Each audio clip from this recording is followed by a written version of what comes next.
Happy Friday, everyone. How are you doing? I hope you are in a great mood. It is Friday. I'm gonna go ahead and get into today's topic. I want to quit on my marriage. I want to quit on my marriage. If you find yourself in this place, then ask yourself, why did you decide to marry your husband or your wife in the first place? That would be the first question. What made you fall in love with your husband and or wife, your husband and wife? And why did you decide this is who I should marry? Now, some may say that they were pushed in it. Some may have, everybody have their different reasons as to why they marry their spouse. But ask yourself, what was your reason for marrying your spouse? Now, people are getting away from it this day and age, but I've heard people say, because you think about your wedding vows and everything like that. But at the wedding, 9 times out of 10, whoever's officiating, good morning, Cousin Kim, the wedding will tell you, or I've even heard it at the reception where whoever's doing the toast to the bride and the groom, they'll make mention that marriage is not easy. You're going to have your ups and downs. And so that's spoken. Somebody probably even said it before you even said I do. Hey, I just want to let you know, especially somebody who's been married for a long time. I just want to let you know that marriage has its ups and downs. The second question I would ask is, who do you surround yourself with? Do you have a confidant? Okay? A confidant. Every married person, I hope, have someone that they can confide in.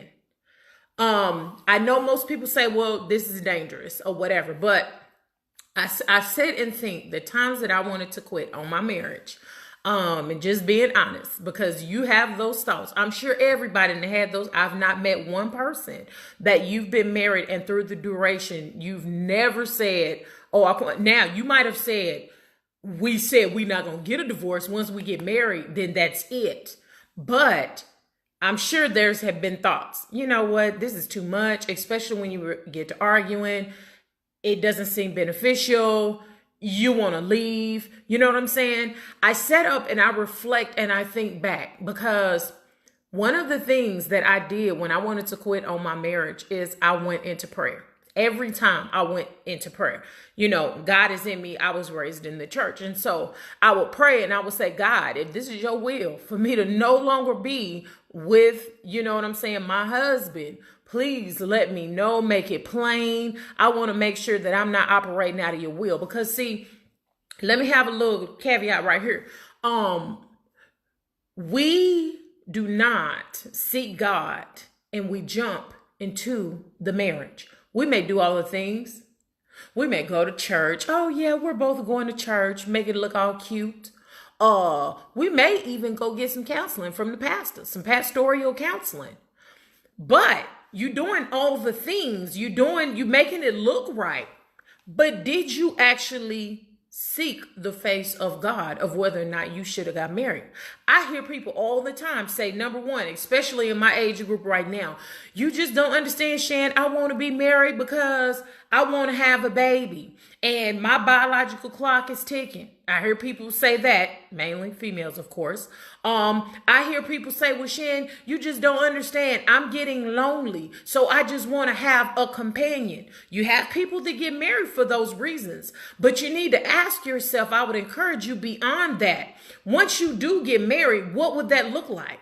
Are you satisfied with just having somebody just to say, or to have that title, just to say you're married? Will you be satisfied just with that? Because anybody can get a companion. I mean, you can get a dog, literally and figuratively, but anybody can get a companion. So what do you require of that companion? Because it sounds like I want to get married just so I won't be lonely. But what is beyond that? Okay. See, like I was saying on yesterday, we need to watch the words in which we speak, because I'll use an example. If I wasn't married right now and I'm 41 years old and I want me a companion because I don't want to be lonely, or whatever the case may be. I get married to this joker. Now, I'm a go-getter. I am a very driven young lady. You hear me? Baby, let's make it happen. Let's do it. I'm all about making moves. So if I marry somebody, I don't know nothing about them. Good morning, Natasha. I don't know nothing about them. Do they have drive like I do? See, those are the things that will get on my nerve. I can't be married to somebody, Shan, that all you want to do is sit. You don't have no goals, no motivation. Yeah, you don't mind having sex to create a family. You don't mind none of that. But you ain't got no goals of wanting to work. You don't even want, all you want to do is sit on the couch and watch TV. See, that's why it's so important, why we need to watch our words. And we need to stop thinking about the here and now, but what's beyond that. And so I sit back and I reflect on the times of when I was like, I'm out. This is it. And because I would pray and seek the face of God, then God would always send someone. I'm talking about just like that. I remember one time, December 2014, I was sitting in my office and I was like, yep, this is it. I don't know nothing about filing for no divorce, baby. I'm about to file for divorce. And I had a coworker come in. Hey, how you doing? Da, da, da, da. And before you know it, we had the conversation. Hey, Melanie, how are you doing? We had that conversation. You see what I'm saying? And then before you know it, she was saying, oh, you're not going nowhere. What do you mean? See, that's why it's important to see who you surround yourself with in your marriage. Now, you have some people that were telling you before you even said I do. This ain't the one. This ain't who you want. They was telling you all these things, but your mind was telling you, oh no, especially us ladies, I want that fairy tale marriage. Your mind was telling you, you know, us men, no, I don't want nobody else with her, dog. So I'm gonna go ahead and marry her and make her my wife because I don't want nobody else. See, you was getting married for the wrong reasons because you was trying to prove something to everybody else. And then you find yourself in a situation that's not conducive to you. You see what I'm saying? So you really need to pay attention about who you surround yourself with. I'm going to tell you straight up. Now, you do have some family. They ain't going to pick sides. They're going to tell you straight up what it is. You know what I'm saying? They will tell the husband, you wrong. They'll tell the wife, you wrong. You know what I'm saying? Y'all need to get that together and y'all need to work it out. You have some families that, baby, if you look at your family lineage, ain't nobody in the joker happy. Look how many happily successful marriages that you have in your lineage. And not trying to say that people can't tell you, because, see, you do have some people to say, look, I messed up in my marriage. I can recognize you have a good husband. You need to realize what you have. They will speak that what you need to hear into you. But you have some 9 times out of 10, baby, that's not what they're trying to speak. You see what I'm saying? So you need to be careful in that. And then the ones that you call your friends that are around you, do they have your best interest, your marriage in mind? Because, see, your real true friends are going to tell you straight up. Because I know I'm that one. You sure you want me to tell you the truth? Because if it's toxic, I'm going to say, baby, this is toxic. This ain't going nowhere. I mean, as a friend, that's what Shan would say. If it's something beside that, baby, you tripping. This man gets up every day. He works hard. And you got the nerve enough to be trying to divorce him because when he get up in the morning, he don't make up his side of the bed immediately? You tripping. You acting like a spoiled brat.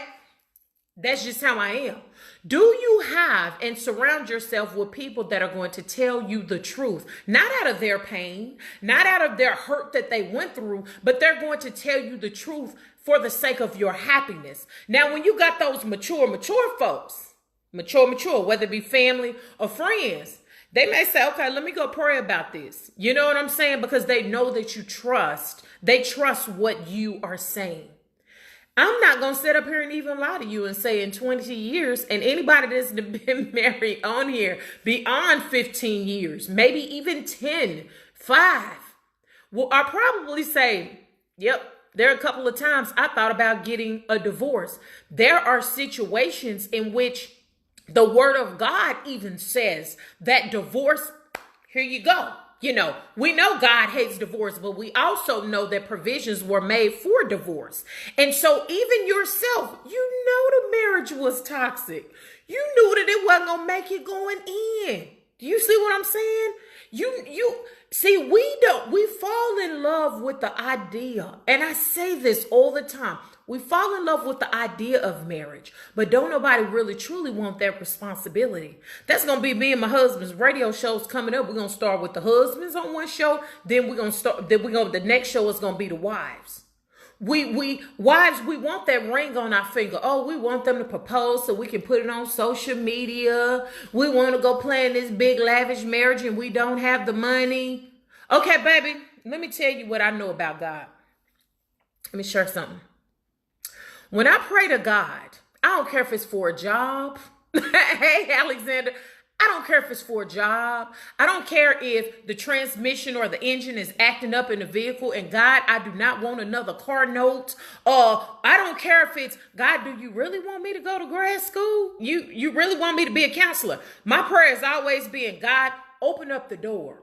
Now, I will admit that there are some times, and we know John 10:10, the thief comes to steal, kill, and destroy. So there are going to be some times where hiccups are going to be thrown in your way. But every time you turn, when it came to you, everything was going wrong. Now, see, I might be telling my age. When me and my husband got married, we got married in Germany. We renewed our vows in Tennessee 5 years later. But when we got married, and see, this is what I love. It was a requirement that you had to take a blood test to make sure that you didn't have AIDS. The people had to see it that was going to marry you, and your spouse had to receive a copy of that blood test. They had to know. To me, if it was up to Shan, baby, in the great United States of America, I believe credit score. You should know your person's credit score before you even say I do, because you should know what you're marrying into. But we love the idea. And so when we get into marriage and we sitting and we upset and we didn't think it was going to be as fairy tale as we thought that it was going to be, we get mad. You see what I'm saying? Because we didn't do the work. We will detect and research everything else. Oh, I'm going to give a prime example because I'm in a mid-level marketing business. Baby, let somebody come to you and they try to recruit you to be a part of the business that they in. Baby, you gonna do all the research. You hear me? Oh, well, I seen this. And you gonna do all the things. Why do we not do that before we say, I do? You hear me? Before you even commit before God. Now, I've even heard people say, especially when amidst they thinking about getting a divorce, they'll say, well, I didn't say the traditional wedding vows. That's why I made them my own, because I didn't even want to commit those words before God. Listen to what you said, baby. If you didn't even want to commit the words before God in your wedding vows about being with your spouse till death do you part, for rich or for poor, that's one of them, in sickness and in health, till death do you part. If you didn't even want to say those words at your mouth, and that's the reason why you created your own little things, because I don't want to say that I'm going to be in this thing for rich or for poor, it might not work. Baby, if you was having those doubts in the beginning, ding, ding, ding, ding, come on, somebody. Is anybody thinking in these parts? Is anybody thinking?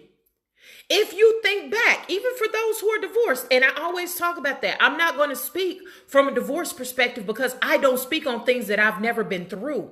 You see what I'm saying? There were some red flags that you look back in retrospect and said, dang it, I was so caught up because he said he loved me and I was just happy to have somebody to say they love me. I was so caught up because here I am going on 32. I'm 35 years old. I'm a whole grown man. I need to be and had a family by now. And then you jump into this marriage thing. But you had the folks that told you, baby, marriage ain't nothing to play with. So why did you think that you were going to be the exception? That's why I always say, examine yourself. Quit throwing God in the middle of your mess. Because you had those people who love you, who were around you, who were telling you the truth in the first place. You see what I'm saying? When are we and where are we going to start taking personal responsibility for our actions? We grown folks, right? That's what we tell everybody else. I'm grown. You can't tell me what to do. And that's probably what you told the people who love you, who's trying to be straightforward with you. And let me tell you, what does the old folks say? A hard head make a soft behind. So they say, okay, You asked me my opinion. You jumped on me for my opinion because you was trying to prove your point. A hard head to make a south behind, hands off. Now, I ain't trying to say that they would even speak negativity against your marriage going forward, but I guarantee you they already seen what was coming before you did, especially somebody who's already been in a marriage for a long time. Baby, they already know. If you are not an important in your marriage where you say, because I'm telling you, this is when you plateau in your marriage. When you say, I don't feel like arguing anymore, baby. I just want to love you and I just want you to love me. I just want to support you and I want you to support me. You get to that point in your marriage where you sick and tired of being sick and tired, baby. I don't want to argue with you. I don't care who's right. I don't care who's wrong. Can we just love each other? Can we just, you see what I'm saying? That's when you really hit that plateau in your marriage. You're going to make it do what it do and you're going to make it work.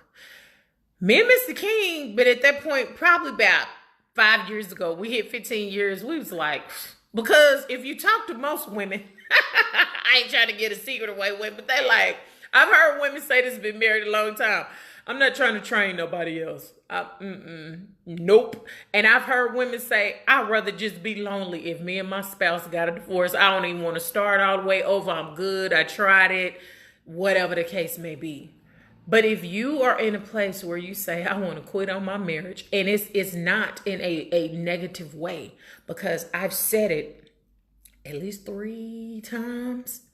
But instead of me acting like a spoiled brat and throwing a temper tantrum, because I do recognize that I have a good husband.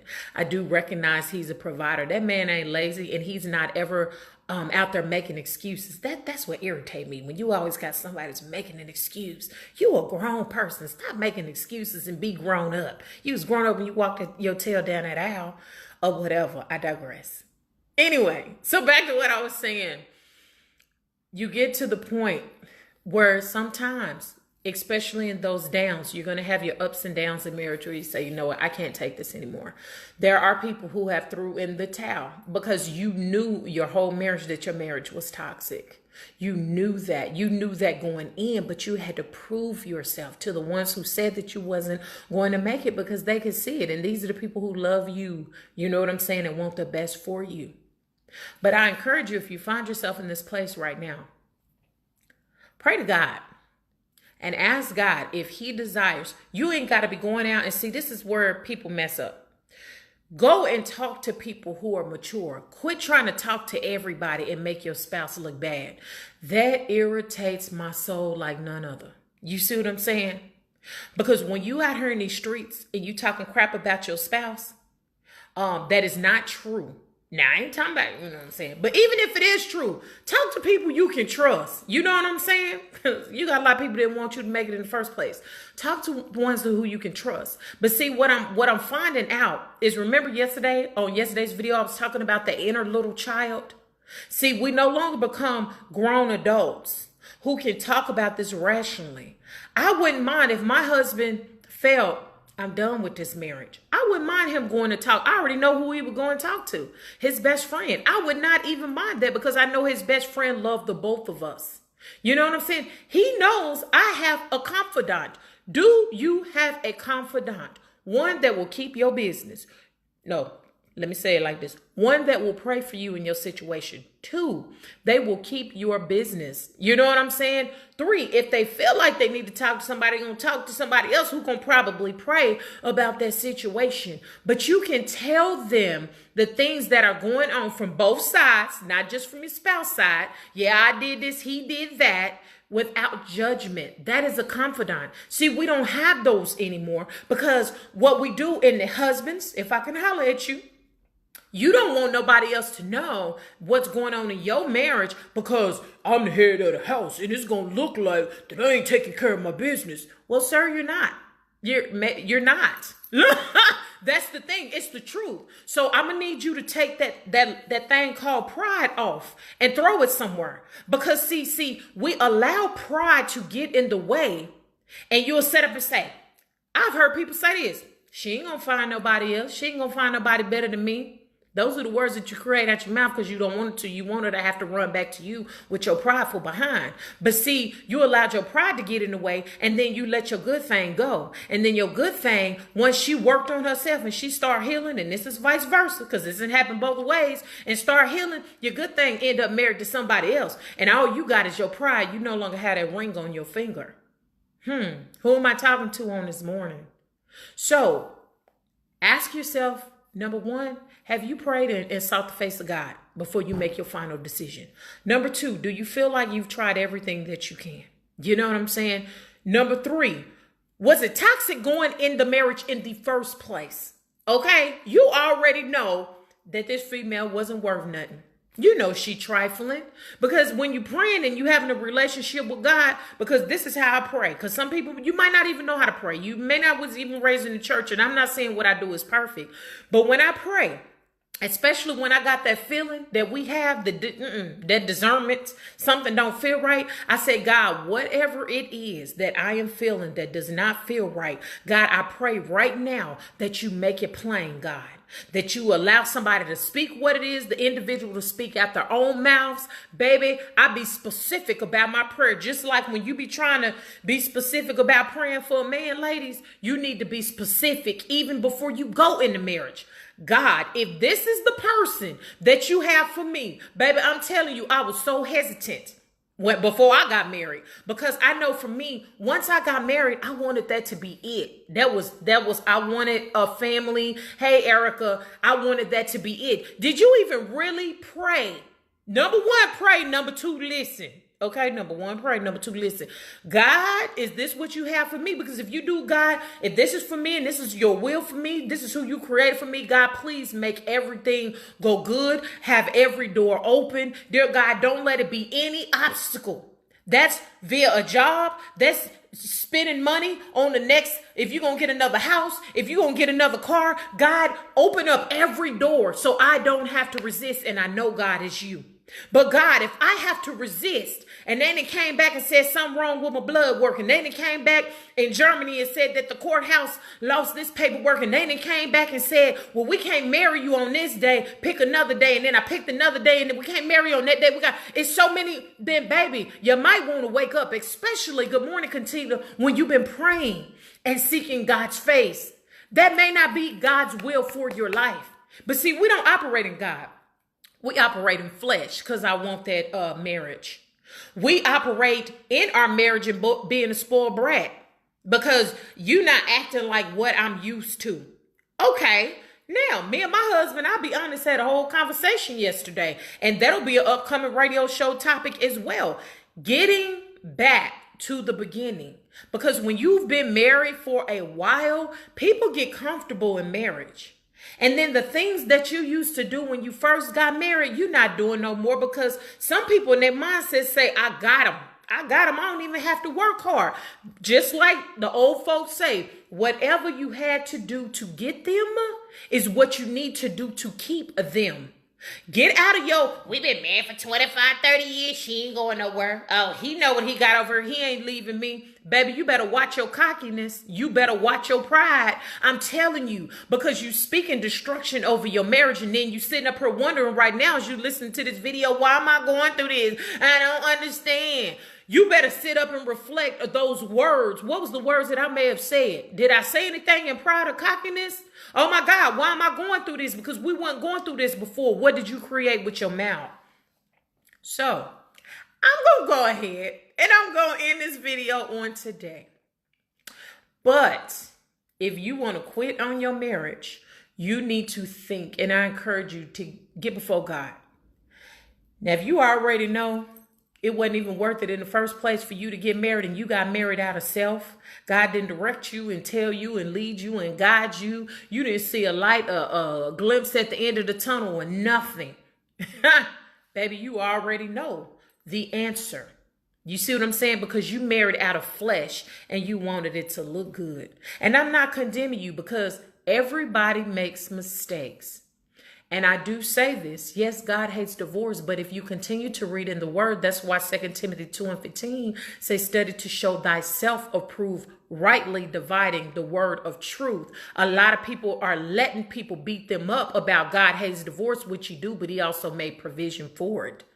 But if you say, you know what, I don't want a divorce, we need to work on this thing. If you're in this place and throwing in your marriage right now, I want you to ask yourself, is God in your marriage right now? Or is God only convenient when things are bad? And then when they go good, you put God back in the corner pocket. Okay, God, I got this part right here. I don't need you. And then when it start going bad again, because I've seen people do that too. Quit playing games with God. You sitting up here and when your marriage get bad, okay, we're going to work it out. Okay, we're going to both start going to church. Okay, so thank God for going to church. And then you sitting in church and you singing the songs and you're turning in your offering and you're doing all the things. But you're not working on your marriage. You pretending. Are you getting any therapy or are you getting any help? Y'all know I'm going to always advocate for going to get some help because that's who I am. You know what I'm saying? Are you going to get some help? Are you doing the work? Quit faking it. And that's probably why your marriage ain't working, because you faking it and making everything look good, but you're not putting in the work. The people told you that you're going to have your ups and downs, but when it comes to the down, don't nobody want to put in no work. Everybody want to become prideful. You don't want to do the things that's required to make sure that you win back your husband or your wife's heart. Somebody's arguing over this now. Somebody separated over what I'm saying right now. You just had an argument last night. You just hung up on your spouse 5 minutes before you came up on this video. Is God in it? Now, I've never met one person, before I get ready to go, that you arguing, you in all this turmoil in your marriage, and you can sit up here and say, yeah, he is the foundation. Yeah, God is all up in our marriage. Use a lie. That's what we used to say back in the day. Use a lie. And I know how to speak properly. I do. But use a lie, baby. Don't be putting that on God. Don't do that. That's why people discredit God. That's all you. Okay? So, like I said, divorces happen. But if you have gotten divorced, even though I've never gotten divorced, I would encourage you to examine yourself and learn from it. Don't be trying to jump into the next thing, because baby, you don't even probably know why you got divorced from this last thing. You sitting up here talking about it was all his fault. It was all her fault. When you saying that out your mouth after you done got divorced, you done been hurt, baby, that means you're not ready to move into the next. Because I guarantee you will be saying that again. Okay? So y'all go ahead and have a blessed day. Don't let anybody steal your joy. Be a blessing to somebody today and not a curse. Share this because it's free. Yep. Your girl Shan, have a happy weekend. Hey, Benjamin. Your girl Shan will be back with you on next Monday, whatever it is the God placed on my heart. But before you quit, y'all know a friend, a family member, somebody, go ahead and share this with them. And if they don't have Facebook, it'll be up on our YouTube in probably about an hour or so. Get that link and text it to them and tell them to watch it, especially if you know that they making a whole mistake. All right? So y'all have a blessed weekend. Y'all get them date nights in. Y'all get that family time in. Your girl Shannon be back with you on Monday. God bless and blessings to you.